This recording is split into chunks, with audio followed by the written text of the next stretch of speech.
स्वागत आप सभी का। आपके साथ मैं हूं पुनीत और चलिए खबरों की शुरुआत करेंगे। प्रदेश की एकमात्र मरवाही विधानसभा सीट पर उपचुनाव हो रहा है। 3 तारीख को वोटिंग है और इस हाई प्रोफाइल सीट को लेकर सूबे की राजनीति में उस समय भूचाल आ गया जब जोगी कांग्रेस ने बीजेपी को समर्थन देने का ऐलान कर दिया। इसके बाद बीजेपी की बल्ले बल्ले हो गई और कांग्रेस जोगी कांग्रेस को बीजेपी की बी टीम बताने लगी, जो कि पहले भी कहा जा रहा था।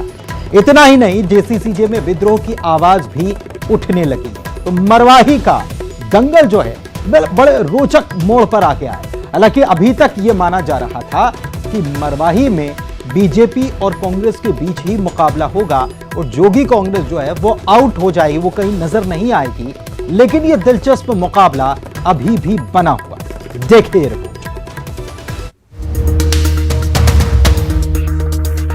मरवाही के अखाड़े में रोज नए नए दांव पेच देखने को मिल रहे हैं। अब जोगी कांग्रेस ने बीजेपी को समर्थन देने के लिए ऐलान कर दिया और मरवाही की जनता से जोगी कांग्रेस के प्रदेश अध्यक्ष अमित जोगी ने अपील की कि वो अजीत जोगी को बदनाम करने वाली पार्टी कांग्रेस से बदला लें और कांग्रेस पार्टी की मरवाही से जमानत जब्त करा दें।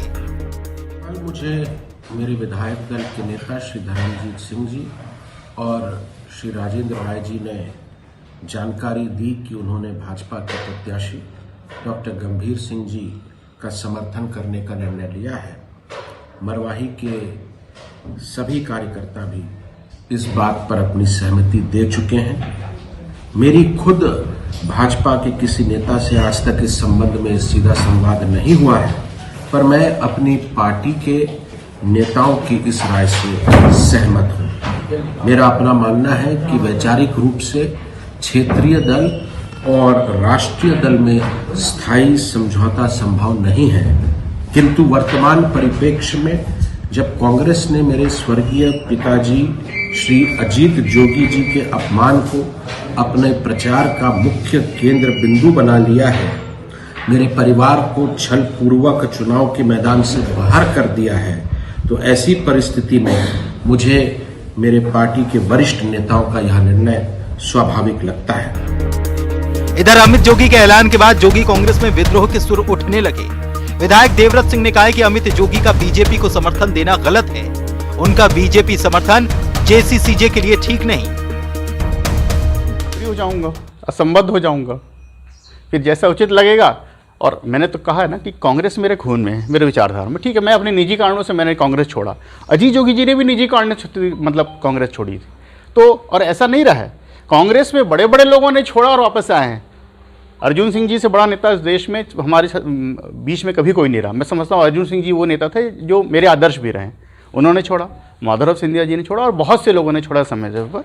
लेकिन ठीक है, राजनीति में निर्णय तो आते आते रहते हैं। जोगी कांग्रेस में विद्रोह के सुर जरूर उठे, लेकिन पूर्व सीएम रमन सिंह ने जोगी कांग्रेस के नेताओं का समर्थन देने के लिए धन्यवाद किया और रमन सिंह ने मरवाही में बीजेपी की जीत को सुनिश्चित बताया। मैं धन्यवाद देना चाहता हूं श्रीमती रेणुका जोगी जी को, अमित जोगी जी को, पूरे परिवार को और छत्तीसगढ़ जनता कांग्रेस के हमारे साथी धर्मजीत जी, राजेंद्र राय और बाकी टीम ने जो गंभीर सिंह को समर्थन देने का निर्णय उन्होंने लिया है। कांग्रेस को तो सिर्फ डील ही दिखता है जी। ये शराब की डील करते हैं, रेत का डील करते हैं, कोयले का डील करते हैं। अभी सीमेंट का डील जानते हो नहीं? 40 रुपया रेट बढ़ा है। कितना डील हुआ है? डील उनसे पूछोगे तो डील ही डील है।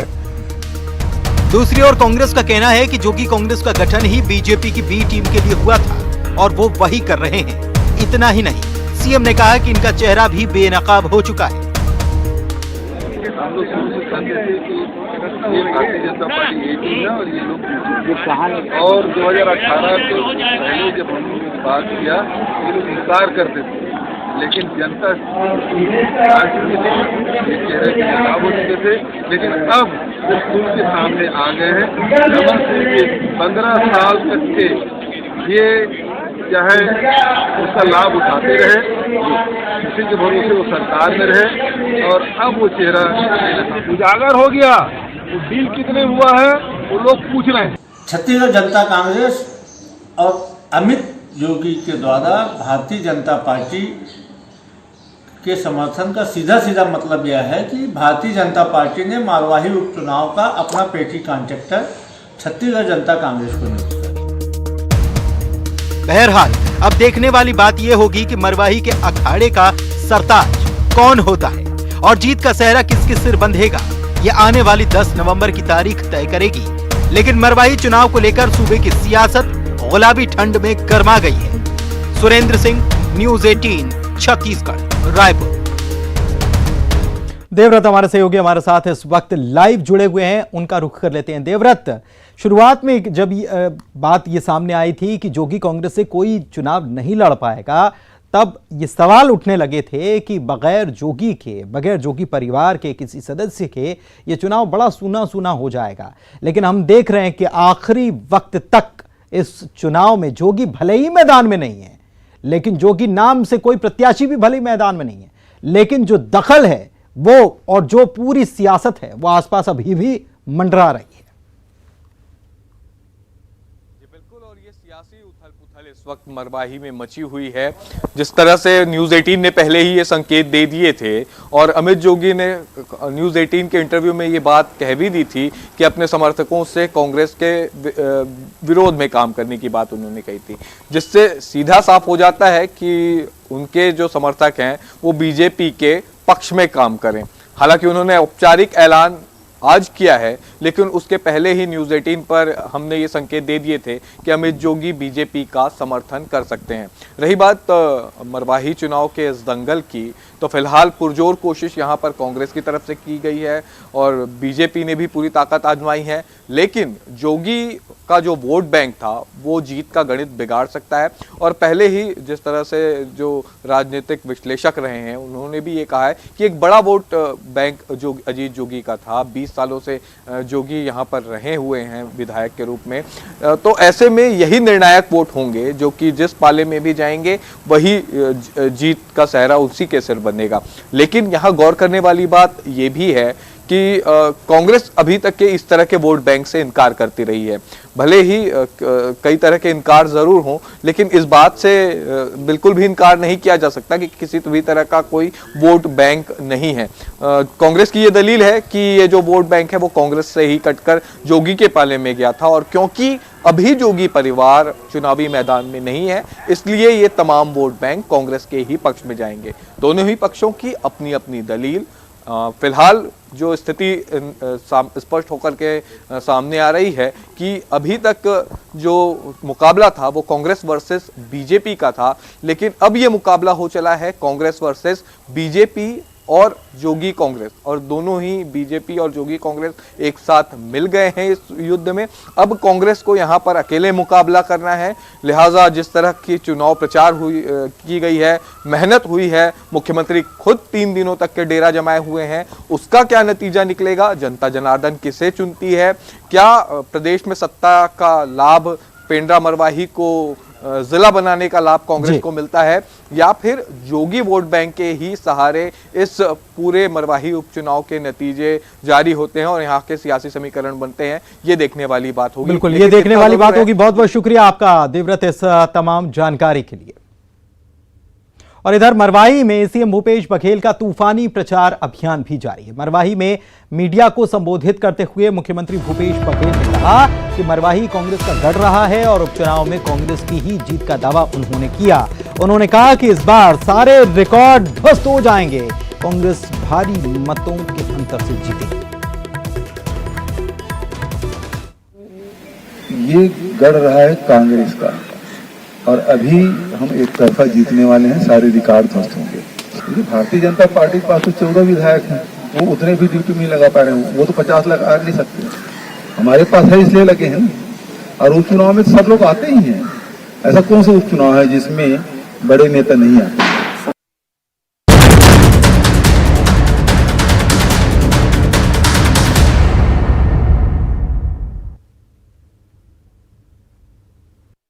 आगे बढ़ते हैं। छत्तीसगढ़ में बड़ी प्रशासनिक सर्जरी की गई है। 3 जिलों के कलेक्टर्स को बदल दिया गया।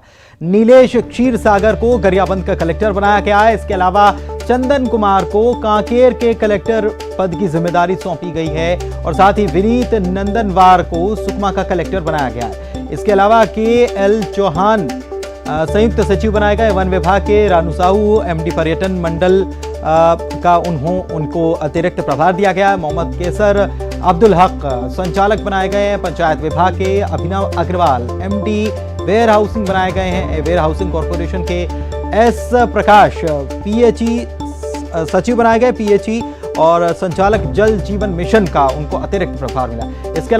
इसके अलावा इफ्फत आरा MD बनाई गई हैं पाठ्य पुस्तक निगम।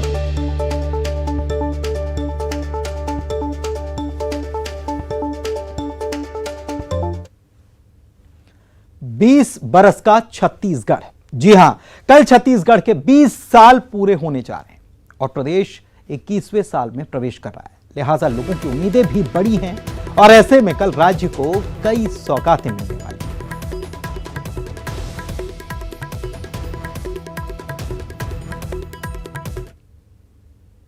तो राज्य स्थापना दिवस कल मनाया जाएगा और किसानों को कल ही राशि भी दी जाएगी, राशि जारी की जाएगी। प्रदेश के 18.38 लाख किसानों को राशि दी जाएगी।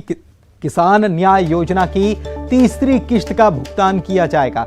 कल किसानों के खाते में 1500 करोड़ रुपए डाले जाएंगे। अब तक 2 किश्तों में किसानों को 3000 करोड़ रुपए दिए जा चुके हैं और 1500 करोड़ रुपए और कल तीसरी किश्त के रूप में डाले जाएंगे।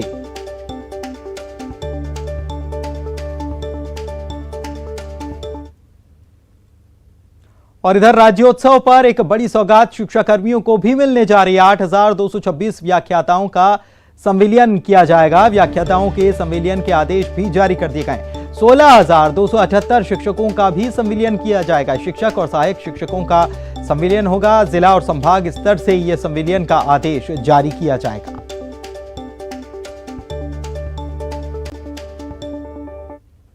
और वहीं कल मुख्यमंत्री भूपेश बघेल कोरबा के सतरंगा बोट क्लब एंड रिजॉर्ट का लोकार्पण करने वाले हैं। इस मौके पर कोरबा के सांसद ज्योत्सना महंत सतरंगा में आयोजित कार्यक्रम में बतौर अतिथि उपस्थित रहने वाली हैं।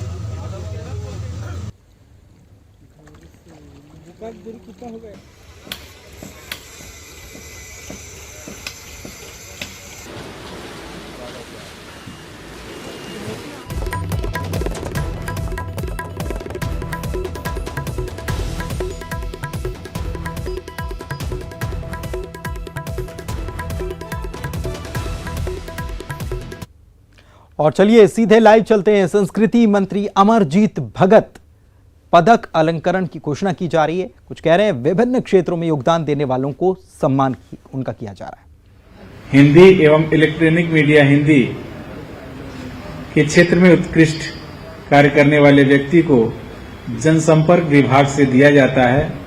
इस हेतु श्री ब्रह्मवीर सिंह एवं सुश्री ममता लांजेवार का नाम का चयन हुआ है। धन्वंतरी सम्मान पुरस्कार आयुर्वेद चिकित्सा शिक्षा तथा शोध एवं अनुसंधान के क्षेत्र में उत्कृष्ट करने वाले व्यक्ति को स्वास्थ्य विभाग से दिया जाता है। इस हेतु डॉक्टर गौतम चंद जैन रायपुर के नाम का चयन किया गया है। श्रीमती बिलासाबाई केवटिन मत्स्य विभाग के पुरस्कार के लिए मछली पालन के क्षेत्र में उत्कृष्ट काम करने वाले व्यक्ति को मत्स्य विभाग से दिया जाता है। इस हेतु गौरव सलूजा रायगढ़ का नाम का चयन हुआ है। संस्कृत भाषा सम्मान पुरस्कार संस्कृत भाषा के क्षेत्र में उत्कृष्ट करने वाले व्यक्ति को उच्च शिक्षा विभाग से यह पुरस्कार दिया जाता है। इस हेतु डॉक्टर कुमुद कान्हे रायपुर का नाम का चयन हुआ है।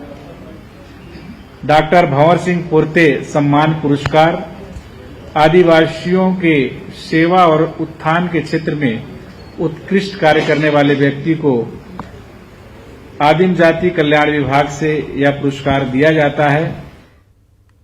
और रुक रहे हैं एक छोटे से ब्रेक के लिए, जल्द लौटेंगे।